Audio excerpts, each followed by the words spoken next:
Salut tout le monde! Aujourd'hui, je suis de retour pour une nouvelle vidéo et je vous recommande les livres pour le dernier segment du spécial Saint-Valentin. Donc avant tout, joyeuse Saint-Valentin, je vous aime tellement, full amour, gros love.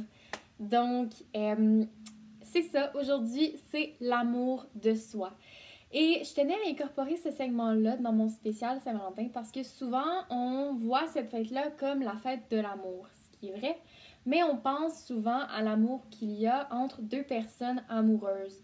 Mais il y a aussi l'amour qu'on entretient envers ses amis, qu'on commence peu à peu à intégrer, qu'on commence un peu à voir comme une forme d'amour qu'on peut célébrer à la Saint-Valentin. Mais un autre amour qui est trop souvent oublié à la Saint-Valentin, c'est l'amour de soi. Parce que c'est quelque chose de super important et quand on s'aime, la vie est juste tellement plus belle que je trouve que c'est important de valoriser cet amour-là, que l'amour qu'on porte aux autres, qui est si fort, si infini parfois, on devrait l'avoir pour nous-mêmes en premier. Donc, si on est capable d'aimer si fort d'autres personnes, on devrait s'aimer aussi fort nous-mêmes, la personne qu'on est, et ça va vraiment faire un grand pas pour l'humanité et l'humain en soi. Donc, aujourd'hui, je vous présente 4 romans, mais en fait 4 livres, parce que ce ne sont pas tous des romans, 4 livres qui promouvoient en fait l'amour de soi, qui en parlent de façon un peu détournée, en à côté ou de façon principale.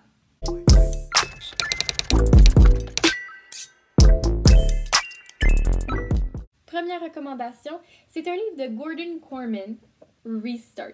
Donc, je l'avais présenté dans ma série Ça va bien aller, comme le livre orange, mais je tenais à vous le présenter aujourd'hui parce que dans Restart, on va suivre l'histoire d'un garçon qui va avoir une blessure à la tête et qui va souffrir d'amnésie. Donc, il ne se souvient plus de qui il était avant son accident et il va découvrir peu à peu qu'il était une personne vraiment désagréable, vraiment méchante envers plusieurs personnes qui lui avaient rien fait. Et peu à peu, lui, il va pas aimer cette image-là et il va décider de se reconstruire comment lui il se voit maintenant et comment il a envie d'être une meilleure personne pour les gens autour de lui et pour surtout lui-même. Donc j'aime vraiment ça parce que on n'aborde pas comme directement l'amour de soi, mais ce garçon-là a décidé de changer parce qu'il aimait pas la personne qu'il était devenu. Et ça, c'est tout à fait correct. Souvent, on va voir le changement comme une mauvaise chose. On va dire « Ah, mais t'as changé ». Mais parfois, oui, ça peut être une mauvaise chose. Parfois, ça peut par contre être une bonne chose parce qu'on peut s'améliorer en tant que personne. On est en constante évolution et il faut en être conscient parce que comme ça, on peut s'améliorer. Ce que j'ai vraiment aimé dans ce livre parce qu'on va suivre quelqu'un, un ado qui se reconstruit et va vraiment devenir pour le mieux. Deuxième recommandation, on a Geek Girl de Holly Smale.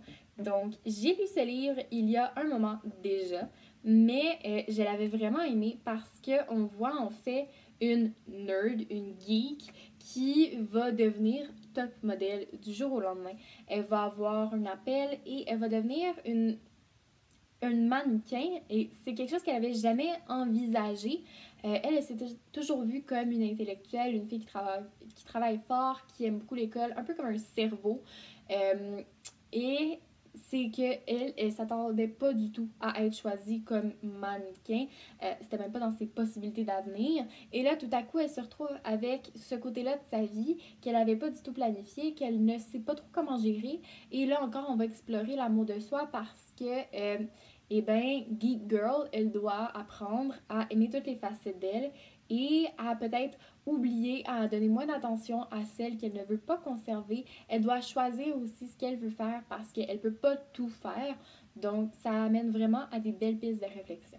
Troisième recommandation, c'est Corps Refuge de Rupi Kaur. Donc, on a ce recueil-là parce que j'adore les poèmes de Rupi Kaur. C'est vraiment pas du classique comme, admettons, on en voit souvent pour représenter les poèmes, mais c'est quelque chose de plus contemporain, de plus actuel, si je me permets. Et j'ai vraiment trouvé ça rafraîchissant parce que là-dedans, comme ça le dit, c'est un corps refuge. Donc, on va voir comment on peut... comment notre corps devrait être notre temple.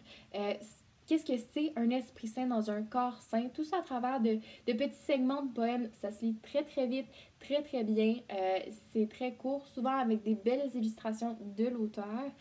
Et ça amène vraiment en réflexion. Elle va parler de plein de sujets comme d'agression sexuelle, elle va parler aussi d'environnement, bien sûr d'amour de soi, de son corps, elle va parler de productivité, de dépression.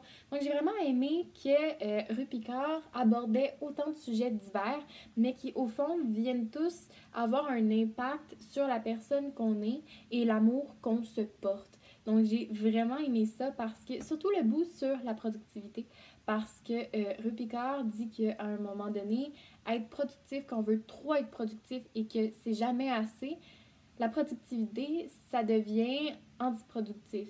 Et j'ai vraiment aimé ça parce que dans une société qui nous encourage toujours à en faire plus et toujours plus, sans arrêter, sans prendre soin de soi, c'est très important de savoir poser ses limites et de savoir dire quand c'est assez et qu'on doit s'arrêter. Dernière recommandation, mais non la moindre, en fait c'est un peu comme la cerise sur le sundae de ma vidéo, parce que j'ai eu un coup de cœur pour ce livre-là. Vraiment, c'est avec Rap pour violoncelle seul, ça a été un de mes plus gros coups de cœur de l'année 2020. Et j'ai nommé Rentrer son ventre et sourire de Laurence Baudouin-Masse. Parce que c'est juste magnifique. En fait, l'amour de soi est au milieu de cette histoire-là. On va suivre Ellie, une influenceuse hyper populaire, et ça s'est vraiment passé du jour au lendemain. À un moment donné, elle a eu un gros boom d'abonnés, elle est devenue très populaire, et elle ne sait pas vraiment qu'est-ce qui a causé nécessairement cette popularité-là. Ça a été très instantané, ça lui a pas donné beaucoup de temps pour s'habituer à être de plus en plus connue. Mais aussi, Ellie, c'est une fille qui avait des problèmes de poids avant, qui en a perdu beaucoup et qui maintenant est rendue très mince, très belle selon les standards de la société. Et elle va avoir de la difficulté des fois avec cette image d'elle, que c'est pas toujours facile de tout le temps manger hyper santé, de toujours être parfaite comme elle le présente sur son Instagram. Et Ellie va être confrontée à plusieurs problèmes personnels, plus de poids, aussi avec sa famille, avec Instagram, avec sa communauté, tout ça. Et c'est vraiment super intéressant de voir comment Ellie va gérer tout ça. Et elle fait parfois des mauvaises décisions. Oui, ça arrive à tout le monde, mais j'ai aimé que Ellie fasse parfois des mauvaises décisions parce que ça montre qu'en fait, on est tous humains et qu'il n'y a personne qui a un chemin tout tracé dans la vie, qui sait directement où il s'en va et qu'il n'y aura jamais d'embûche. Tout le monde a des difficultés à surmonter. Et même un personnage de livre qui va avoir vraiment des problèmes avec son estime personnelle et tout. Et peu à peu, Ellie va construire une image d'elle qu'elle aime de plus en plus. Donc, ça porte vraiment à réflexion sur l'amour qu'on se porte à nous, l'image qu'on a de soi-même, celle que les autres ont autour et quelle importance on veut donner à tout ça. Donc vraiment, c'est un super livre pour relativiser et explorer l'amour de soi, l'estime, tout ça, de manière à un livre de fiction. Donc, superbe lecture, tellement magnifique, coup de cœur, qui peut se faire en une soirée, je dirais, tellement c'est bon. Soirée de la Saint-Valentin. Donc, gâtez-vous. C'est déjà tout pour la vidéo d'aujourd'hui. J'espère que je vous ai donné envie de lire certains des livres, si ce n'est pas tous, que j'ai présentés. Mais je veux surtout que vous reteniez que le but dans la vie, ça devrait être de s'améliorer de fois en fois et de s'aimer un peu plus chaque jour parce que y a beaucoup de gens qui ont de la difficulté avec ça et c'est totalement correct. On est tous humains, on a tous nos difficultés à surmonter.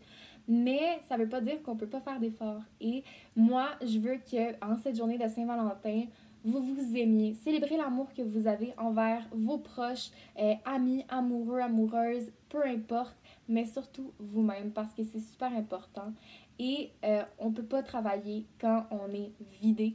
Donc, rechargez vos batteries, prenez soin de vous et aimez-vous du plus fort que vous le pouvez avec un bon livre, si possible. Donc, n'hésitez pas à liker, commenter, partager la vidéo, à vous abonner à la chaîne si ce n'est pas déjà fait, à activer la cloche pour avoir les notifications, savoir quand je poste. Et on se retrouve dans une prochaine vidéo. Bye!